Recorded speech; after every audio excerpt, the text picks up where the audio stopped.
ദേശീയ തലത്തിൽ കോൺഗ്രസ് തകർന്ന തരിപ്പണമായെന്ന് സിപിഎം കേന്ദ്ര കമ്മിറ്റി അംഗം ഇ പി ജയരാജൻ. ദുർബലമായ നേതൃത്വമാണ് കോൺഗ്രസിനെ നിയന്ത്രിക്കുന്നതെന്നും ഇ പി ജയരാജൻ പറഞ്ഞു.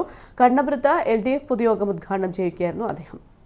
രാഹുൽ മാങ്കൂട്ടത്തിൽ ലൈംഗിക അരാജകത്വവാദിയും ലൈംഗിക ക്രിമിനലുമാണെന്ന് കോൺഗ്രസ് MP തന്നെ 3 വർഷം മുൻപ് സൂചിപ്പിച്ചതാണ്. ഇപ്പോൾ യുവതി പരാതിയുമായി എത്തിയപ്പോൾ മുഖ്യമന്ത്രി അന്വേഷണത്തിന് ഉത്തരവിട്ടു. എന്നാൽ ഇത്തരക്കാരെ സംരക്ഷിക്കുന്ന നിലപാടാണ് കോൺഗ്രസ് സ്വീകരിക്കുന്നതെന്ന് ഇ പി ജയരാജൻ പറഞ്ഞു.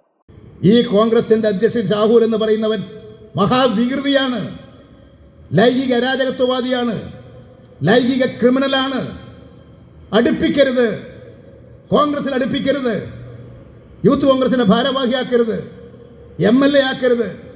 കോൺഗ്രസ് നേതാക്കളെ കാല് പിടിച്ച് അപേക്ഷിച്ചു.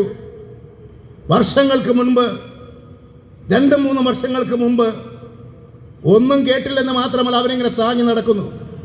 ഞങ്ങൾ ലജ്ജിച്ച് തലതാഴ്ത്തി.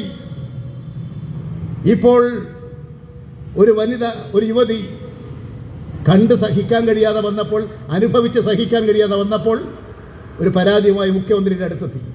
CPI നേതാവ് A. കൃഷ്ണൻ അധ്യക്ഷത വഹിച്ചു.